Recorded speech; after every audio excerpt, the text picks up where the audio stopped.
Orang yang hatinya tenang, tenang terus. Saat lagi senang dia tenang, saat lagi susah dia tenang. Saat lagi sehat dia tenang, saat lagi sakit dia tenang. Orang kalau hatinya tenang, sifatnya berketerusan, damai. Karena sekali lagi senang itu jatuhnya ke nafsu.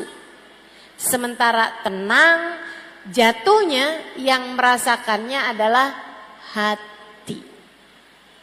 Makanya lebih dari senang kita butuh tenang.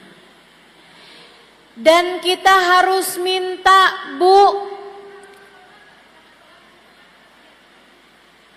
ketenangan hati ini kita harus minta, Dek. Ketenangan jiwa ini kita mesti minta. Karenanya doanya Nabi Musa alaihi salam ketika diutus untuk menghadapi Fir'aun. Diutus Musa dan Harun menghadapi Fir'aun. Nabi Musa minta senjata. Nabi Musa minta bekal kepada Allah Subhanahu wa taala menghadapi musuh bebuyutan yang sangat kuat ini, yaitu Fir'aun.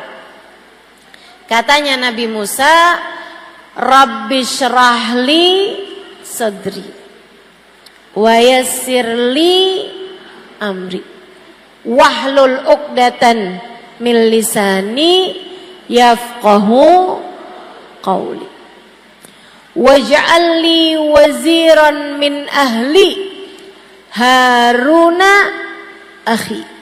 Itu doa Nabi Musa. Nomor satu yang diminta sama Nabi Musa bukan senjata, pedang sangat tajam. Dari semua hal Nabi Musa bahkan gak minta ilmu. Ya Allah, saya dikasih ilmu dong buat ngadepin Fir'aun. Nabi Musa gak minta kesaktian. Ya Allah, saya dikasih sakti dong ngadepin Fir'aun. Akan tetapi yang diminta oleh Nabi Musa nomor satu adalah Rabbi syrahli sadri. Ya Allah, lapangkanlah hatiku. Kenapa yang diminta kelapangan? Sebab hati yang lapang akan selalu tenang. Hati kalau lapang bakalan tenang. Kita kalau ngelihat lautan gede, hati kita ngelihat lautan tenang. Kenapa gitu? Karena besar. Sesuatu kalau lapang membuat hati jadi tenang. Makanya yang diminta nomor satu sama Nabi Musa adalah kelapangan hati atau ketenangan hati. Nabi Ibrahim juga gitu. Nabi Ibrahim minta sama Allah. Katanya Nabi Allah Ibrahim alaihi salam, Rabbi arini kaifa tuhyil mauta. Ya Allah, tunjukkan kepada saya bagaimana Engkau menghidupkan yang telah mati. Allah balik bertanya kepada Nabi Ibrahim, awalam tu'min? Kamu minta aku tunjukkan bagaimana aku menghidupkan yang mati. Apakah Ibrahim kamu tidak beriman padaku?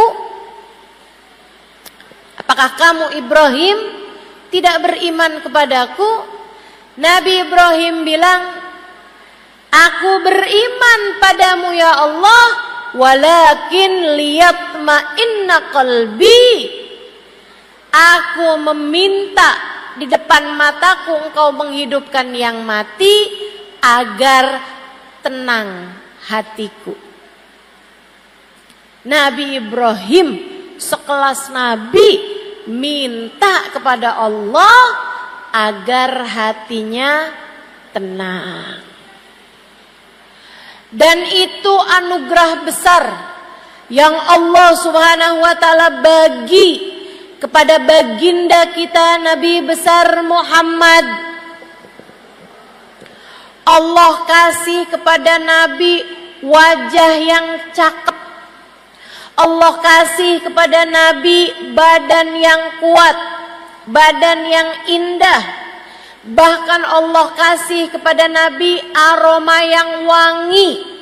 Allah ngasih kepada Nabi ilmu. Allah ngasih kepada Nabi kemampuan berbahasa yang baik. Akan tetapi di antara semua nikmat yang Allah berikan kepada Nabi Muhammad, Allah mengungkit pemberian yang lebih besar. Kata Allah Subhanahu wa taala, alam nashrah laka sadrak. Bukankah telah kami lapangkan hatimu? Bukankah telah kami tenangkan hatimu, wahai Nabi Muhammad? Jadi ketenangan hati itu pemberian Allah yang luar biasa besar. Kamu jangan cuman minta duit sama Allah. Jangan cuman minta uang, harta. Ya Allah, kepengen punya rumah yang besar. Jangan cuman muntah itu. Ya Allah, kepengen punya suami yang ganteng. Ya Allah, kepengen punya anak yang lucu. Ya Allah, kepengen punya mobil yang bagus, pengen punya motor yang bagus, pengen punya HP yang bagus, pengen punya baju, pengen punya tas yang bagus. Jangan hanya minta itu kepada Allah Subhanahu wa taala. Hidup udah cukup lama, rambutmu sudah mulai beruban. Kalau doa yang diminta duit melulu, apa enggak malu? Bu, umur udah kepala 4 bahkan kepala 5. Udah sholat lama-lama, doa, waktunya doa yang diminta duit lagi, duit lagi. Uang lagi, uang lagi. Harta lagi, harta lagi. Dunia lagi, dunia lagi. Jika semua yang kamu minta di dunia adalah untuk duniamu, lantas dengan apa kamu menuju ke akhiratmu? Takutnya sama Allah dikasih semua hajat-hajatmu dunia. Begitu masuk dalam alam kubur, kamu jadi miskin papa. Kamu jadi enggak punya apa-apa. Sayang-sayang. Ayo minta yang penting. Salah satu dari yang penting, minta sama Allah kelapangan hati, minta sama Allah ketenangan hati. Orang kalau sama Allah dikasih hati yang tenang, setengah permasalahan dalam kehidupan sudah berhasil dia jalani dengan mudah. Tapi orang kalau hatinya enggak tenang, sedikit-sedikit rasanya galau. Dikasih susah sedikit rasanya udah kayak mau kiamat. Susah terus-terusan. Hati kalau enggak lapang, enggak ada enak-enaknya berkehidupan. Jadi orang miskin, jadi orang kaya susah, jadi orang miskin lebih susah lagi. Orang kalau hatinya enggak tenang, Orang kalau hatinya nggak tenang, jadi orang pinter susah, jadi orang bodoh lebih susah lagi. Orang kalau hatinya nggak tenang. Makanya penting bagi kita untuk minta kepada Allah, Rabbi syrahli sadri. Ya Allah, lapangkanlah hatiku. Mudah-mudahan semua yang hadir Allah karuniai ketenangan hati. Semoga semua yang hadir dikaruniai kedamaian jiwa. Semoga semua yang hadir hatinya jadi hati yang mengerti, kenal Allah, makrifat pada Allah, sehingga hatinya senantiasa damai insya Allah. Gimana caranya biar hati kita tenang? Nih, saya kasih beberapa tipsnya. Saudaraku sekalian yang saya muliakan, tips yang nomor 1, hatimu kalau mau tenang, hatimu kalau mau damai, jangan terus-terusan diisi sama yang kecil-kecil. Nanti hatinya terus-terusan kecil. Hatinya terus-terusan sempit kalau kamu taruh dalam hatimu barang-barang yang kecil. Sebab hati itu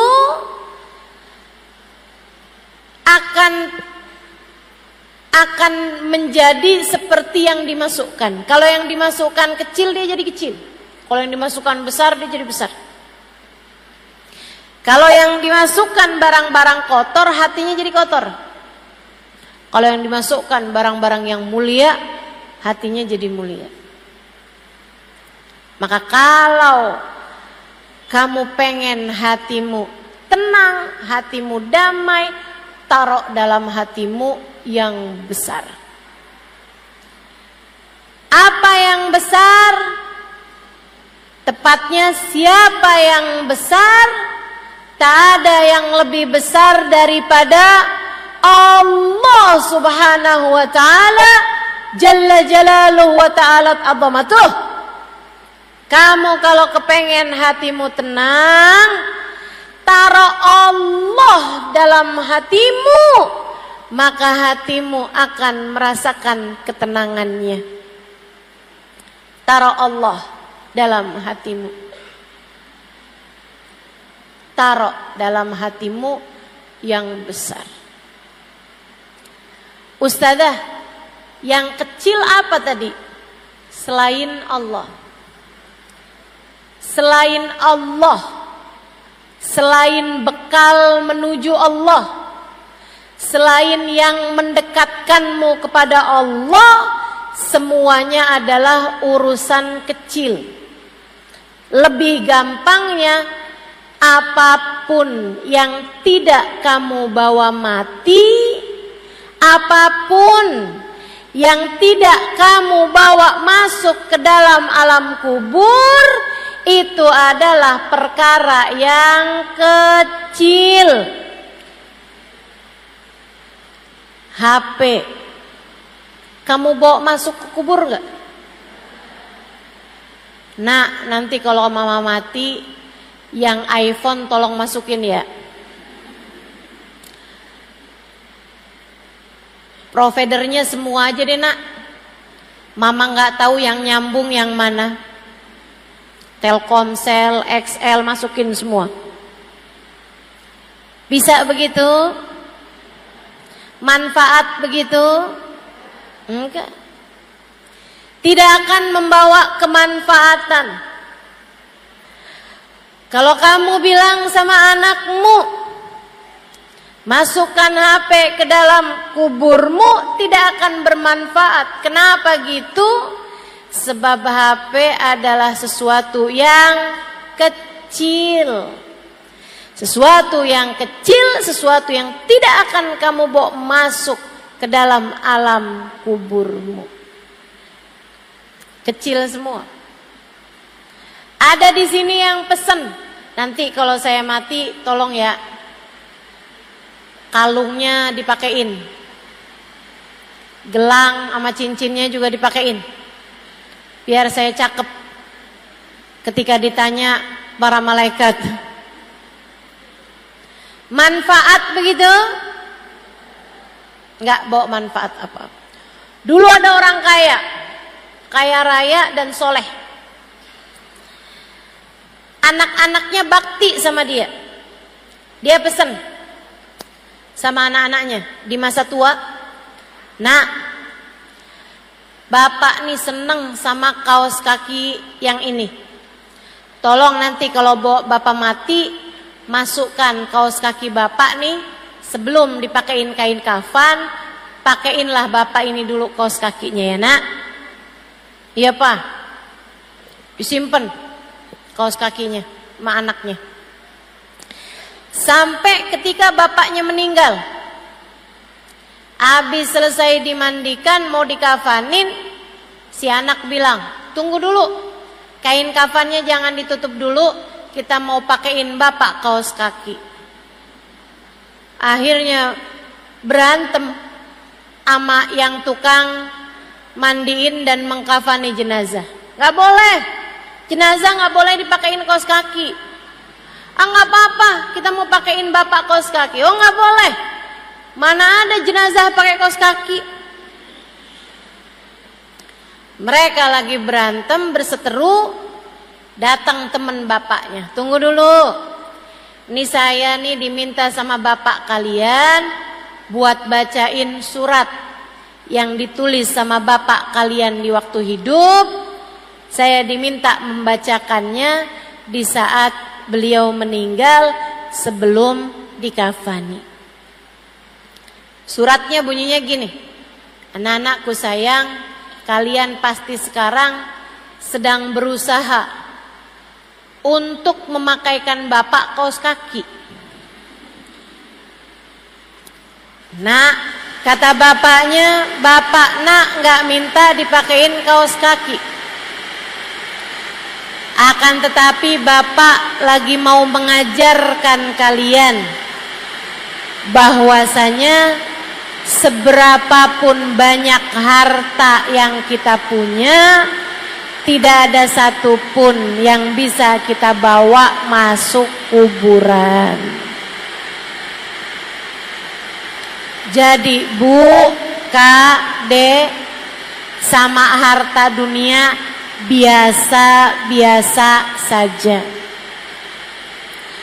Jangan terlalu, jangan kebangetan, jangan ambisi, jangan rakus sama dunia. Biasa-biasa aja. Bayangkan kalau kamu mati, kamu bawa apa enggak itu? Kalau kamu tahu, iya ya, saya mati juga enggak akan saya bawa. Jangan bela mati-matian apa yang tidak kamu bawa mati. Jangan kejar abis-abisan apa yang tidak kamu bawa mati. Insya Allah. Jadi yang nomor satu, kalau kamu kepengen hidup kamu tenang, hati kamu tuh keluarkan pelan-pelan cinta terhadap dunia. Percaya saya, orang yang hatinya penuh dengan ambisi terhadap dunia nggak akan tenang, tidak akan tenang. Kamu kalau lihat, orang itu tenang banget ya, itu pasti karena hatinya nggak terlampau cinta dunia. Pasti. Kalau kamu lihat, Habib Umar tuh ya, Masya Allah, kayak tenang banget. Itu Bu, syarat utamanya nomor 1, tidak cinta dunia. Saya ingat satu cerita, Habib Umar lagi datang ke satu negara sama orang kaya di negara tersebut. Habib Umar dikasih hadiah tongkat. Habib Umar terima, makasih. Karena memang ajaran kami, ajaran kita, ajaran yang diajarkan oleh guru-guru kami, kalau dikasih jangan ditolak, kalau nggak dikasih jangan minta. Ini teori kita nih terhadap urusan dunia. Kalau dikasih jangan ditolak, kalau nggak dikasih jangan minta. Habib Umar dikasih tongkat itu, diterima sama Habib Umar. Makasih, jazakallah khair segala macam. Habib Umar kemudian dikasih tahu, udah diterima nih sama Habib. Habib bawa jalan tongkat itu, dikasih tahu, maaf Bib, itu Bib tongkatnya dari gading gajah, harganya hampir 1 miliar. Kalau duit kita nih harganya hampir 1 miliar, ratusan juta. Tongkat dari gading gajah. Bu, gading gajah Bu, mahal.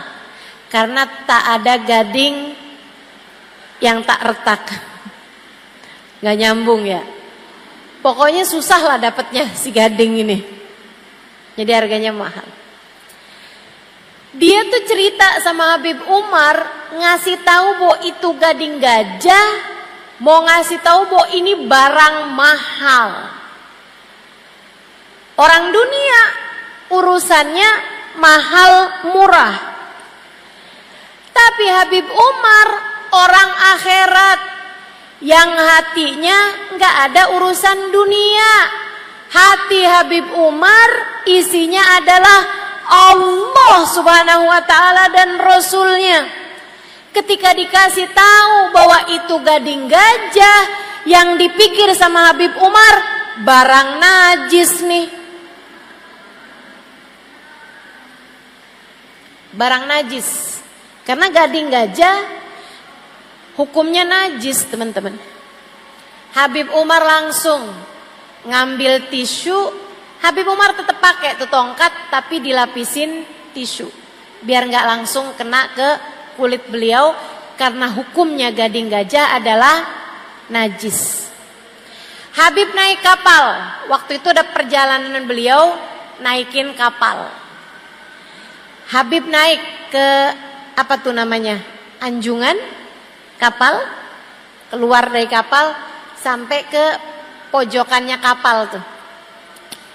Habib ngobrol-ngobrol segala macem, sampai ketika beliau sudah sampai di tengah-tengah lautan, Habib Umar panggil lagi orang tadi tuh yang ngasih tahu bahwa ini adalah gading gajah. Bukan yang ngasih, orang yang ngasih tahu bahwa ini adalah dari gading gajah dan harganya sangat mahal.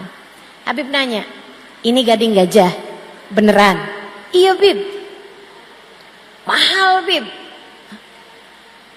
Gading gajah yang itu kan, dari gajah itu culaknya, kata Habib, gadingnya. Iya Bib, bener Bib. Bismillah. Beliau kemudian bilang sama muridnya, ini dari gading gajah yang najis itu kan? Tahu kan kalau santrinya hukumnya? Dia bilang betul Bib. Bismillahirrahmanirrahim, beliau lemparkan ke lautan. Orang lihatnya yang duit beterbangan. Habib Umar ngelihatnya barang najis, tidak boleh digunakan. Beliau melemparkannya ke lautan begitu saja. Dibuang sama Habib. Najis, kata Habib. Masya Allah. Sama kayak kalau ada di antaramu yang pakai tas dari kulit buaya. Kulit buaya beneran, bukan buaya darat. Itu kan hukumnya najis. Saudara sekalian saya muliakan, karena di hatinya nggak ada cinta dunia, Bu. Orang yang kayak begini hatinya tenang terus-terusan, nggak kebanyakan mikirin angka. Kamu kalau kepengen rumah tanggamu tenang, jangan kebanyakan ngomongin uang sama suami. Saya kasih tahu, Ustazah saya berantem mulu. Ya kamu tiap lihat suami ngajuin proposal, bayar ini sekian, bayar ini sekian, bayar ini sekian. Ya suami mumet, suami pusing. Yang asalnya hatinya lagi tenang, langsung jadi nggak tenang. Yang mau minum kopi biasanya enak gitu kopinya. Oh begitu habis diomongin, gimana ya kita mesti bayarannya anak-anak, mesti yang begini, mesti token listrik habis, gas habis, ini habis, pulsa saya habis. Wah itu udah pusing lah gitu. Rumah tanggamu jadi tidak tenang. Jangan kebanyakan ngurusin urusan-urusan yang kecil. Ustazah kalau nggak diurusin kan nggak beres. Nggak gitu maksud saya. Yang harus kamu urusin. Tapi yang nggak perlu kamu urusin, jangan kebanyakan ada dalam pikiran kamu. Cara dapetin uangnya, cara dapetin rizkinya, kamu hanya perlu menjemput rizki. Cara rizki itu sampai kepadamu, biarkan jadi urusan Allah. Teman-teman sekalian, kamu hanya perlu menjemput rizki. Apa sih Ustazah bedanya? Nih, ada nggak di antara kita nih datang ke sekolah TK, kemudian kita tungguin TK-nya bubar. Begitu anak-anaknya bubar, ada yang nanya gitu, kamu di sini ngapain? Saya mau jemput. Emang kamu punya anak? Enggak. Lah kalau nggak punya anak ngapain jemput? Kamu akan menjemput seseorang, menjemput anakmu dari sekolah karena memang kamu punya anak di sekolah tersebut. Artinya Allah nyuruh kamu menjemput rizki karena memang rizkinya sudah ada, diaturkan oleh Allah Subhanahu wa taala. Kamu hanya perlu menjemput saja. Kerja aja Bu. Jualan batik jualan aja. Kamu punya warung buka aja. Urusan bagaimana datang rezekinya biarkan jadi urusan sang pembagi rizki namanya.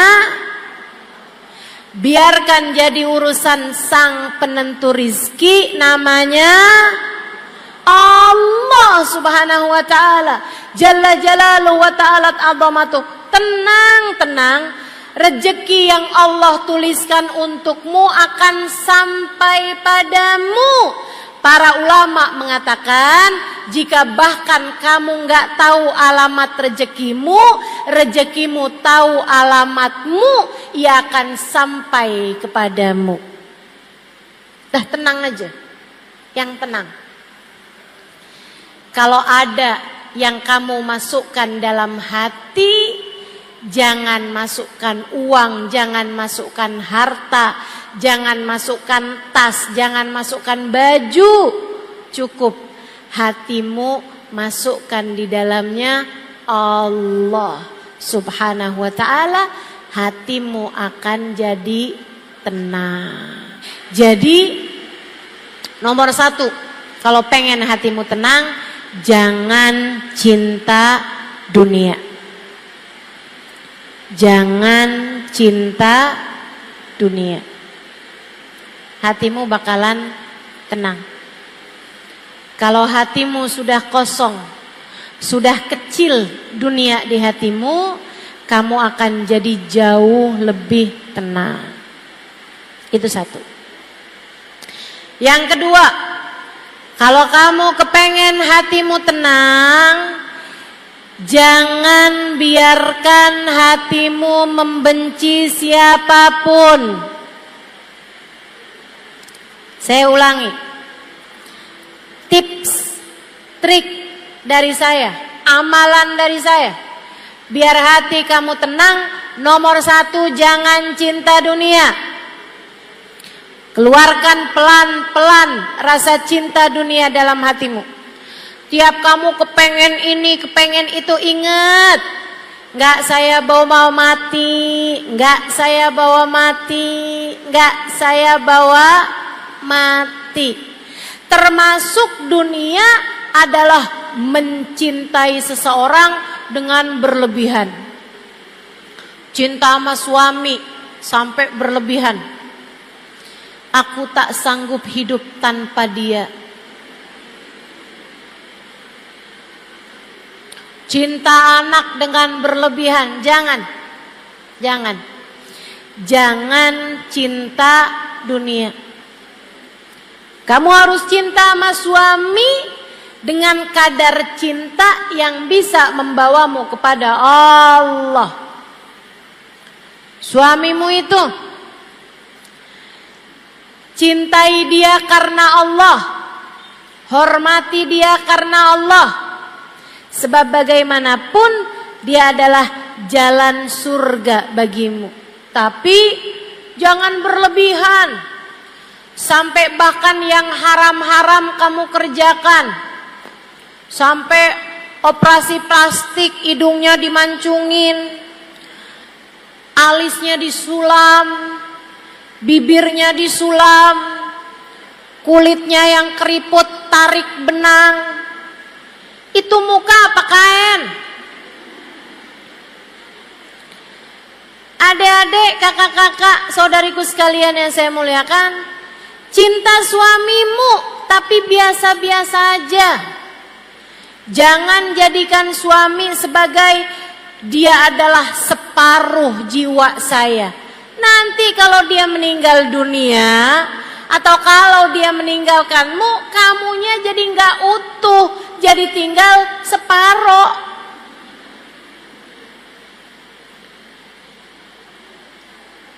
Jangan cinta dunia. Hati kamu bakalan tenang. Yang nomor 2, jangan benci siapapun. Hati kamu tenang. Selagi hatimu punya kebencian, benci sama fulanah karena dia godain suami saya, benci sama fulana karena gara-gara dia pacar saya nggak jadi melamar saya, benci sama si fulan karena gara-gara dia toko saya jadi nggak laku, sebab dia bikin toko di samping toko saya. Akhirnya orang pada beli dari dia, nggak jadi beli sama saya. Kamu benci sama mertuamu karena suami kamu lebih mengutamakan dia daripada dirimu. Kamu benci sama saudara iparmu karena suami kamu sering ngasih-ngasih dia. Kamu benci sama saudaramu karena orang tuamu kamu rasa gak adil, lebih sayang sama dia daripada dirimu. Selagi hatimu masih punya kebencian kepada seseorang, hati kamu akan sulit untuk merasa tenang. Kamu pengen hati kamu tenang, keluarkan benci dalam hati kamu terhadap siapapun. Emang kenapa Ustazah? Emang gimana caranya Ustazah? Saya benci sama orang, benci Ustazah, ngeliat mukanya udah pengen muntah saya. Gimana caranya menghilangkan kebencian kepada seseorang? Dengerin saya. Kamu harus ingat, siapapun yang ada di atas muka bumi ini adalah hambanya Allah. Siapapun yang ada di atas muka bumi ini semua adalah hambanya Allah, makhluk ciptaan Allah. Mereka jadi begitu juga ada izin Allah. Bagaimanapun tidak ada sesuatu terjadi kecuali dengan takdir Allah. Kalau kamu bisa ngelihatnya begitu, insya Allah nggak akan ada kebencian di dalam hatimu kepada siapapun. Pada siapapun. Kalau kamu bisa lihat orang sebagai hamba-hambanya Allah, Bu, Kak, Dek, insya Allah. Enggak akan ada kebencian terhadap siapapun. Sama kayak kamu lagi mau makan donat di hadapan calon mertua kamu. Oh, kamu udah seneng banget sama dia. Seneng banget sama calon suami kamu nih. Kamu datang ke rumah calon mertuamu, Dek. Kemudian kamu disuguhin makanan. Orang tersebut bilang, makanan ini saya yang bikin. Kamu makan donatnya, kamu tahu dia yang bikin. Ternyata ketika kamu makan, kamu gak suka. Karena donatnya gak enak. Berani gak kamu lemparkan donat tersebut, kemudian kamu bilang, "Tih, gak enak donatnya." Berani gak? Gak berani. Kenapa begitu? Di hadapan yang bikin. Kamu tahu ketika donatnya kamu kata-katain, donatnya gak bakalan bales. Kalau kamu bilang, "Ih, donatnya gak enak," donatnya gak bakalan bilang, "Kamu juga jelek." Gak bakal. Akan tetapi yang bikin, yang punya donat tersebut sedang menatapmu dan dia berkata, "Ini adalah buatanku." Kamu ketika seperti itu kamu paham, walaupun gak enak, pasti kamu akan berusaha untuk menikmatinya. Orangnya nanya, "Gimana rasanya?" Enak. Betul begitu? Itulah baginda kita Nabi besar Muhammad sallallahu alaihi wasallam. Pagi-pagi minta sarapan, disuguhin roti keras. Nabi Muhammad nanya, "Halakum min idam?" Sama istrinya, "Ada lauk nggak nih yang buat bikin yang kerasnya itu dicocol biar nggak lagi keras gitu." Biasanya kuah daging kalau orang kaya. Kalau orang sedang-sedengan susu gitu. Ya, kalau di kita kan yang keras-keras kue-kue biasanya kita taruhin kopi gitu ya. Kita cocol di kopi. Nabi Muhammad nanya, "Halakum min idam?" Kalian punya enggak nih kuah-kuahnya untuk biar rotinya enggak keras gitu. Istrinya suguhin, istrinya bilang, "Malana illal khal." Enggak punya apa-apa Rasul selain cuka. Kata Nabi Muhammad, "Hati, kalau gitu datengin cukanya ke sini." "Bu, roti cocol cuka." Kita belum aja kebayang rasanya enggak enak.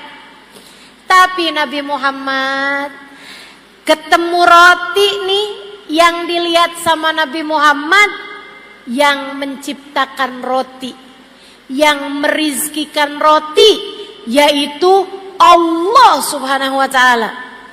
Cuka yang Nabi Muhammad lihat, yang merizkikan cuka, yaitu Allah Subhanahu wa ta'ala. Yang menciptakan cuka siapa, Bu? Allah Subhanahu wa ta'ala. Nabi ambil roti dengan senyum, berasa di hadapan Allah. Nabi cocol cuka dengan senyum, dimakan Nabi Muhammad dengan senyum. Sampai habis rotinya, alhamdulillah alladzi at'amani wa saqani min ghairi haulin minni wala quwwah. Istrinya nanya, "Gimana rasanya wahai Rasul?" Sembari tersenyum, Nabi Muhammad menjawab, "Ni'mal idamul khal." Ternyata lauk paling enak, kuah paling enak adalah cuka. Tidak pernah membenci siapapun, tidak pernah membenci apapun, sebab Nabi Muhammad faham bahwasanya apapun dan siapapun adalah miliknya Allah, adalah miliknya Allah Subhanahu wa ta'ala, Jalla Jalaluhu wa ta'ala azamatuh. Makanya Nabi gak benci siapapun, bahkan kepada tetangga yang selalu meletakkan sampah di depan pintu rumah Nabi Muhammad. Ketika orang tersebut sakit, Nabi duluan yang menjenguknya dibandingkan dengan kawan-kawan yang lain. Penuh rahmat, penuh cinta, tidak punya kebencian kepada siapapun. Kebayang kalau orang gak kenal Allah, kalau orang hatinya penuh dengan kebencian, tukang taruhin sampah di depan pintu rumah Nabi. Jadi dia tuh punya sampah-sampahnya ikan, sampah-sampahnya busuk-busuknya makanan. Itu kalau pagi ditaruhin, dibelaratin di depan pintu rumahnya Nabi Muhammad sallallahu alaihi wasallam. Nabi kalau mau keluar dari rumah nih, Nabi nyapu dulu, Nabi bersihin dulu sampah, bukan dari sampah beliau tapi dari sampahnya tetangga. Orangnya sakit, Nabi keluar rumah kok nggak ada sampah. Nabi tanya, kemana ya anak muda yang itu tuh? Tanpa kebencian, kemana dia, kata Nabi. Innahu marid ya Rasulullah, dia sakit wahai Rasul. Oh, Nabi gak mikir kayak kita nih, kualat tuh mas saya, tahu rasa. Biar dia tahu kalau barang buruk yang dia kerjakan akan membawa dampak buruk. Enggak, dijenguk sama Nabi, dipegangin tangannya, dipegangin kakinya. Nabi kemudian dikasih tahu sama Allah bahwa ajalnya sebentar lagi tiba. Bu, kita kadang kalau kesel sama orang, biarin dah di dunia masih maafin, tar di akhirat. Kebencian tuh. Di dunia sih saya gak akan balas apa-apa, tapi entar di akhirat biarin dia masuk neraka, dipanggang di dalam api neraka. Kita kadang suka mikirnya begitu. Ini orang selalu naruh sampah di depan pintu rumah Nabi Muhammad. Dia sakit dijenguk sama Nabi, dipegang tangannya sama Nabi. Nabi ketika tahu ajalnya datang, Nabi gak mikir, biar dia tahu dah dampak perbuatannya ntar di akhirat dia masuk dalam neraka, panas tahu rasa. Gak gitu. Sama Nabi dibilang, halla taslim taslam. Masuk Islam aja yuk, biar kamu selamat. Masuk Islam aja, biar kamu masuk surga. Masuk Islam aja, biar kamu bahagia.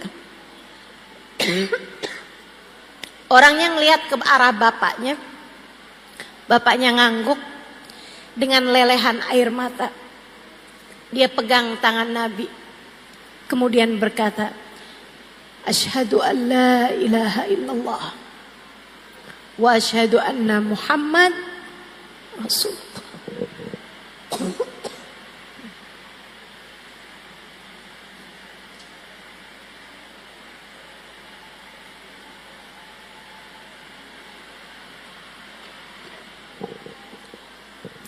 Kenapa Nabi Muhammad bisa sepenuh cinta itu kepada siapapun? Saudaraku sekalian yang saya muliakan, karena Nabi melihat orang bukan sebagai fulan bin fulan, fulanah bintu fulan, bukan. Tapi melihat semua orang sebagai hambanya Allah. Kalau kita benci sama ciptaan Allah, takutnya kita dibenci sama penciptanya. Jangan benci kepada siapapun. Kalau kamu bisa hilangkan rasa tersebut dari dalam hatimu, saya berani jaminkan bahwa hatimu akan jauh lebih tenang. Makanya nih, Lebaran, halal lebih halal. Siapapun aja yang pernah bikin salah sama kamu, saya sarankan padamu, maafkanlah dia. Saya nggak kesian sama orang itu yang udah bikin salah sama kamu. Enggak, saya nggak kesian, saya nggak kenal juga. Saya kesian sama kamu. Kalau kamu terus-terusan taruh dendammu di dalam hati, kebencian kepadanya di dalam hatimu, saya takut lama-kelamaan yang menciptakan dia akan ikut serta benci kepadamu. Saya yang bikin kok, kata Allah. Dia hambaku, kata Allah. Dia makhlukku, kata Allah. Kenapa kamu segitunya benci kepada orang tersebut? Jangan benci siapapun. Gak apa-apa. Orang itu pernah bikin salah, gak apa-apa, wajar. Mau jadi siapa kita sampai semua orang senang semua sama kita? Sama Nabi Muhammad aja ada yang fitnah, ada yang pengen bunuh, ada yang mukul, ada yang ngata-ngatain. Biasa aja teman-teman, biasa aja. Kita dibenci sama orang biasa aja, tapi kita jangan benci sama siapapun dengan kita mengingat bahwa semua manusia adalah ciptaan Allah. Ciptaan Allah. Itu tips yang kedua. Yang ketiga, ada berapa banyak nih Ustazah? 4 deh. Yang ketiga, kalau kepengen kamu hatinya lebih tenang, berusahalah untuk selalu berzikir. Berusahalah untuk selalu ingat sama Allah.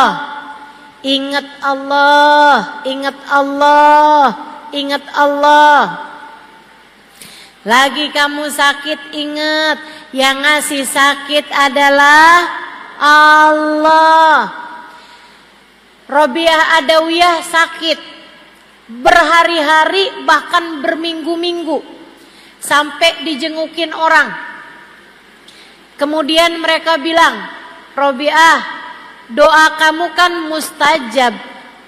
Kamu tinggal doa aja. Ya Allah, sembuhkan saya ya Allah. Mungkin Allah akan segera memberi kamu kesembuhan, Robiah. Apa jawab Robiah Adawiyah? Belum waktunya. Maksud kamu gimana? Saya udah dikasih sehat sama Allah 30 tahun. Saya udah dikasih sehat sama Allah lebih daripada 30 tahun. Sehat terus.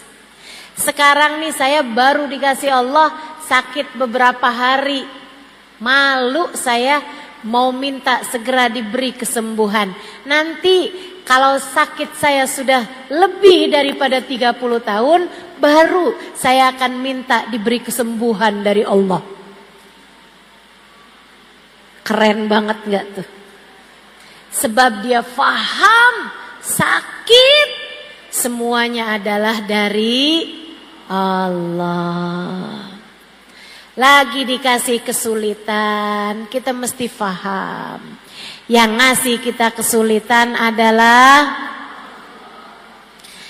umur udah hampir 30 tahun belum datang jodohnya. Kamu harus paham, yang bisa ngasih dirimu jodoh adalah, lagian nikah tuh bukan tentang siapa yang paling cepat, akan tetapi tentang bertemu dengan orang yang tepat. Jadi tenang aja dek, adik-adik jomblo, tenang aja. Kalau Allah tahu kamu perlu, kamu bakal dikasih. Kalau belum dikasih, artinya Allah tahu kamu belum perlu. Nikmati aja. Ibu-ibu, kakak-kakak yang udah nikah, kemudian belum dikasih anak sama Allah, tenang. Allah tahu kamu belum perlu. Kalau Allah tahu kamu perlu, bakal dikasih sama Allah Subhanahu wa taala. Tenang. Yang tenang. Kita ini semuanya gak akan apapun terjadi kecuali dengan izin Allah. Maka hati kamu tuh terus-terusan aja ingetin Allah.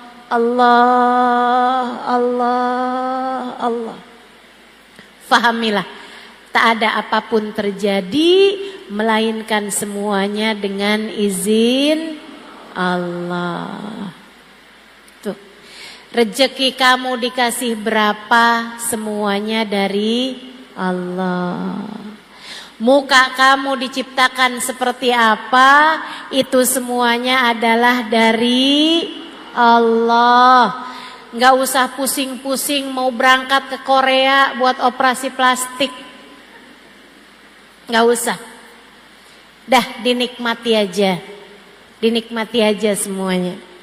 Saudaraku sekalian yang saya muliakan, yang punya suami silahkan dinikmati suaminya. Nggak usah susah-susah, sebab apapun yang terjadi semuanya adalah dengan izin Allah. Dengan izin Allah. Dah, dinikmati aja. Punya suami ganteng, alhamdulillah. Nggak usah susah-susah nonton drama Korea. Nontonin suami aja. Punya suami kurang ganteng atau gantengnya nggak kelihatan, yang kelihatan nggak gantengnya, alhamdulillah, dinikmati aja, jaganya nggak susah,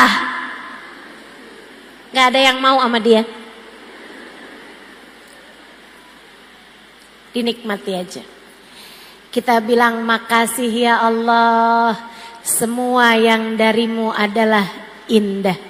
Wa kullu fi'lik jamil. Semua darimu indah ya Allah. Terima kasih atas apa yang kau berikan padaku. Gitu. Adik-adik yang masih pada punya orang tua, ada ibu, ada bapak, nikmatilah. Ingat Allah. Cari Allah pada diri orang tuamu. Kamu bisa salaman sama ibumu, alhamdulillah, nikmatilah itu. Kamu bisa pandang wajah ibumu, alhamdulillah, nikmatilah itu. Kamu bisa pandang wajah ayahmu, alhamdulillah, nikmatilah itu. Kalau datang waktu kamu kehilangan salah satu dari keduanya, kamu pasti akan merindukan kenikmatan-kenikmatan tersebut. Dinikmati aja semuanya. Ingat Allah. Yang ngasih semuanya adalah Allah. Lagi sakit, alhamdulillah, makasih ya Allah. Buat ngapusin dosa. Sakit itu penghapus dosa. Ingat Allah saat sakitmu. Ingat Allah saat sehatmu. Ingat Allah saat susahmu. ingat Allah saat mudahmu. Dengan cara itu hatimu akan jauh lebih tenang. Terakhir, kalau kamu pengen hatimu tenang, hatimu tuh taruhkan di dalamnya rasa cinta kepada manusia yang paling tercinta di sisi Allah, namanya Nabi Muhammad. Namanya Sayyiduna Muhammad, junjungan kita baginda Nabi besar Muhammad. Bu, saya udah banyak ketemu orang-orang yang hatinya tenang karena mereka punya rasa cinta yang besar kepada baginda Nabi besar Muhammad. Semakin besar cintanya kepada Nabi, hatinya menjadi semakin tenang, hatinya menjadi semakin penuh cinta. Kenapa begitu? Karena orang kalau di dalam hatinya terdapat cinta kepada Nabi Muhammad, Allah akan turunkan cintanya Allah, rahmatnya Allah ke dalam hati tersebut. Dengannya hati orang tersebut menjadi tenang.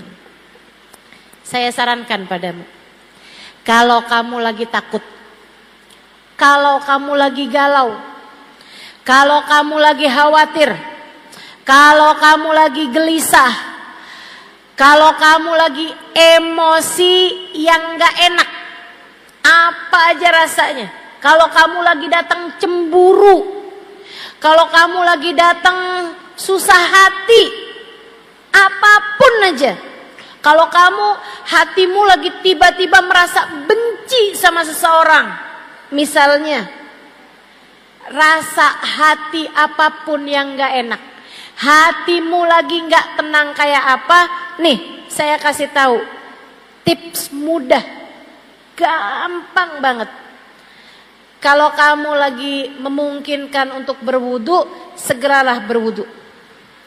Kalau kamu lagi nggak bisa wudu, lagi halangan misalnya, lagi datang menstruasi, lagi nifas misalnya, nggak bisa wudu, nggak usah pakai wudu, kamu tutup aurat, duduk,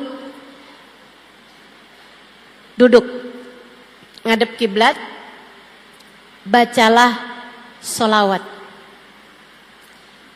ingat-ingat Nabi Muhammad. Ingat-ingat Nabi Muhammad. Kamu bilang, ya Rasulullah, saya umatmu. Rasul, saya umatmu. Kamu baca sholawat, kemudian kamu ingat-ingat Nabi Muhammad, kemudian kamu sampaikan kepada baginda Nabi Muhammad. Sesudah kamu ucap sholawat dan salam kepada Nabi, Nabi Muhammad berjanji, ma sallama alayya ahadun min ummati illa waradallah alayya ruhi hatta arudda alaihi salam. Tidaklah umatku mengucap salam kepadaku, melainkan Allah kembalikan ruhku sehingga aku dapat menjawab salamnya. Kalau udah kamu ingat sama Nabi, kamu nyambung hati sama Nabi, kamu bilang, ya Rasulullah, saya umatmu wahai Rasul. Saya umatmu wahai Rasul. Saya umatmu wahai Rasul. Hati saya sekarang sedang dilanda cemburu wahai Rasul. Saya umatmu wahai Rasul. Saya enggak mau jadi umat yang enggak benar. Saya takut nanti di hari akhirat tidak berada di belakangmu ya Rasulullah. Bimbing saya wahai Rasul, bimbing saya wahai Rasul. Terus begitu. Kamu baca, Allahumma salli ala Sayyidina Muhammadin salatan taghfiru bihad dunub wa tuslihu bihal qulub wa tantaliku bihal usub wa talinu bihas su'ub wa ala alihi wa sahbihi wa man ilaihi mansub. Salawatnya Habib Saleh Al-Hamid dari Tanggul, Baca solawat tersebut 10 kali. Habib Soleh Al-Hamid, dia ajarkan solawat kepada kita. Solawat tersebut ini baca 10 kali atau lebih, kalau mau 100 kali juga lebih bagus lagi. Bacaannya Allahumma sholli ala Sayyidina Muhammadin salatan taghfiru bihad dunub. Ya Allah, sampaikanlah solawatmu kepada baginda kami Nabi Muhammad dengan sebuah solawat yang menghapuskan dosa-dosa saya ya Allah. Tuslihu bihal gulub, bikin bagus hati saya ya Allah. Tantaliku bihal usub, biar lancar terurai belenggu-belenggu yang nyandet-nyandet, yang gak lancar biar dilancarkan sama Allah. Talinu bihas suub, yang keras-keras biar jadi pada lembut. Hati yang keras biar lembut. Hati anak-anak kita, hati suami, hati siapapun biar lembut semuanya. Talinu bihas suub wa ala alihi, talinu bihas suub wa ala alihi wa sahbihi wa man ilaihi mansub. Ya Allah, salawat juga kepada keluarga, pada sahabat dan siapapun yang bersambung dengan Nabi Muhammad.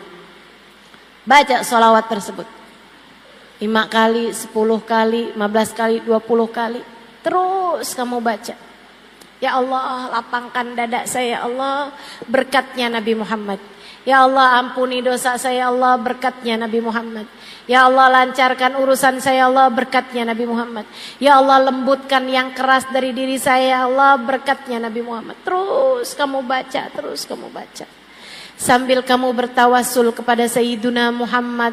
Tolongin saya Rasulullah, saya umatmu wahai Rasul. Tolongin saya wahai Rasulullah, saya umatmu wahai Rasulullah. Tolongin saya wahai Rasul, saya umatmu ya Rasulullah. Terus begitu. Lihatin, lihatin, lihatin aja. Bakalan hatimu lebih tenang. Masalah-masalah jadi lebih mudah, urusan-urusan jadi lebih ringan. Alhamdulillah. Senang kita punya Nabi Muhammad. Tenang kita punya Nabi Muhammad. Bahagia kita punya Nabi Muhammad. Nabi Muhammad sangat perhatian kepada kita umatnya. Nabi Muhammad mencintai kita umatnya lebih daripada orang tua kita kepada kita. Kita aja kalau ngadu sama ibu kita bakalannya berusaha untuk bisa memperbaiki urusan-urusan kita. Kita juga kalau ngadu menabi, insya Allah. Itu sebabnya Habib Ali Habsyi dalam kitab maulidnya mengatakan, fama min khuluqin fil bariyati mahmud illa wa huwa mutalaqqan an zainil wujud. Tidak ada satu sifat terpuji yang ada di atas muka bumi ini melainkan sambungan dari Nabi besar Muhammad sallallahu alaihi wa ala alihi wasallam. Kamu kenapa hatimu enggak tenang, jiwamu gelisah? Karena kamu kurang dekat sama Nabi Muhammad. Deketin lagi nabinya, hatimu akan jauh lebih tenang. Salawatan yang banyak, masalahmu akan lebih mudah untuk terurai. Katanya Sayyid Muhammad bin Alwi bin Abbas Al-Maliki, tidak ada satu masalah apapun dari masalah dunia ataupun akhirat yang tidak bisa selesai, tidak bisa terurai dengan solawat kepada Nabi besar Muhammad. Gak ada masalah gak beres pakai solawat. Semua masalah bakal beres dengan solawat, terutamanya adalah masalah hati kita. Hati kita akan jauh lebih tenang ketika kita dekat dengan Nabi Muhammad, ketika kita banyak bersolawat kepada Nabi besar Muhammad. Alhamdulillah. Terakhir, ini majelis saya yang terakhir di Pekalongan untuk tahun ini. Tahun depan gimana Ustazah?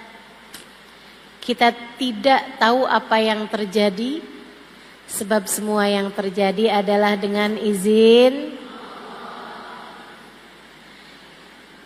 Karena itulah saya kepengen nih sama teman-teman, baik yang di dalam maupun yang tadi habis kena hujan, mau ngasih hadiah.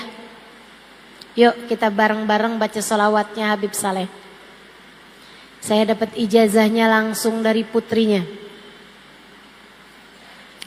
Diajarin sholawat ini langsung dari orang yang diajarin sholawat ini, dari Habib Saleh Al-Hamid. Saya berharap semoga semua yang hadir di tempat ini dosanya semua diampuni Allah. Hatinya semuanya dilapangkan oleh Allah. Hatinya semua ditenangkan oleh Allah.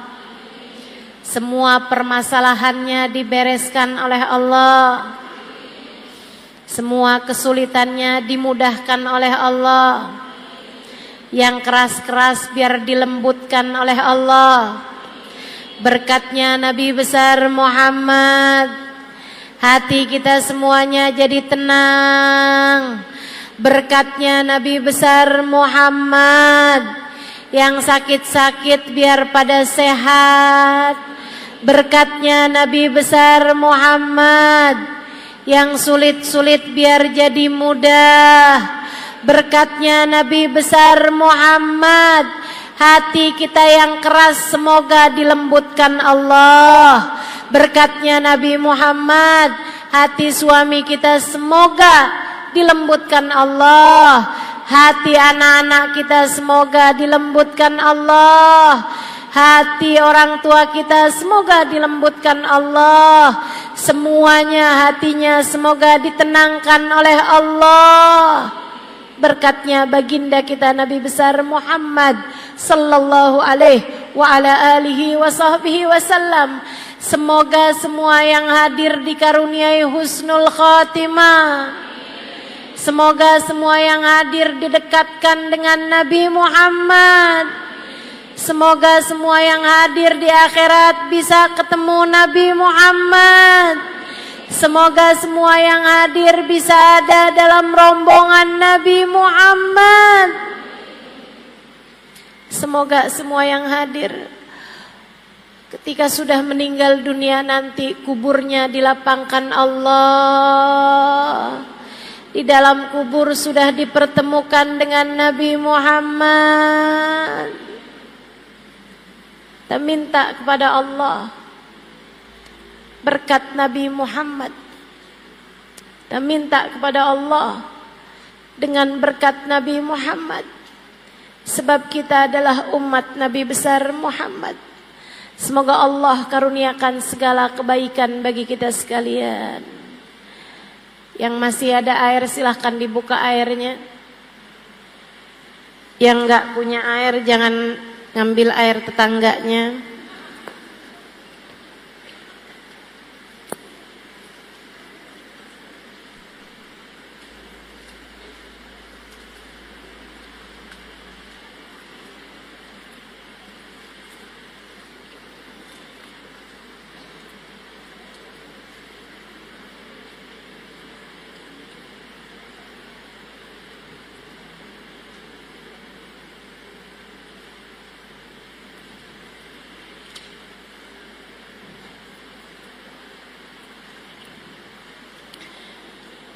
إن الله وملائكته يصلون على النبي يا أيها الذين آمنوا صلوا عليه وسلموا تسليما اللهم صل على سيدنا محمد صلاة تغفر بها الذنوب وتصلح بها القلوب وتنطلق بها العصوب وتلين بها الصعوب وعلى آله وصحبه ومن إليه منسوب اللهم صل وسلم على سيدنا محمد صلاة تغفر بها الذنوب وتصلح بها القلوب وتنطلق بها العصوب وتلين بها الصعوب وعلى آله وصحبه ومن إليه منسوب اللهم صل وسلم على سيدنا محمد صلاة تغفر بها الذنوب وتصلح بها القلوب وتنطلق بها العصوب وتلين بها الصعوب وعلى آله وصحبه ومن إليه منسوب اللهم صل وسلم على سيدنا محمد صلاة تغفر بها الذنوب وتصلح بها القلوب وتنطلق بها العصوب وتلين بها الصعوب وعلى آله وصحبه ومن إليه منسوب اللهم صل وسلم على سيدنا محمد صلاة تغفر بها الذنوب تصلح بها القلوب تنطلق بها العصوب وتلين بها الصعوب وعلى آله وصحبه ومن إليه منسوب اللهم صل وسلم على سيدنا محمد صلاة تغفر بها الذنوب تصلح بها القلوب تنطلق بها العصوب وتلين بها الصعوب وعلى آله وصحبه ومن إليه منسوب اللهم صل وسلم على سيدنا محمد صلاة تغفر بها الذنوب تصلح بها القلوب تنطلق بها العصوب وتلين بها الصعوب وعلى آله وصحبه ومن إليه منسوب اللهم صل وسلم على سيدنا محمد صلاة تغفر بها الذنوب تصلح بها القلوب تنطلق بها العصوب تلين بها الصعوب وعلى آله وصحبه ومن إليه منسوب اللهم صل وسلم على سيدنا محمد صلاة تغفر بها الذنوب وتصلح بها القلوب تنطلق بها وتلين بها الصعوب وعلى آله وصحبه ومن إليه منسوب اللهم صل وسلم على سيدنا محمد صلاة تغفر بها الذنوب تصلح بها القلوب تنطلق بها العصوب وتلين بها الصعوب وعلى آله وصحبه ومن إليه منسوب في كل لحظة أبدا عدد خلقه ورضا نفسه وزنة عرشه ومداد كلماته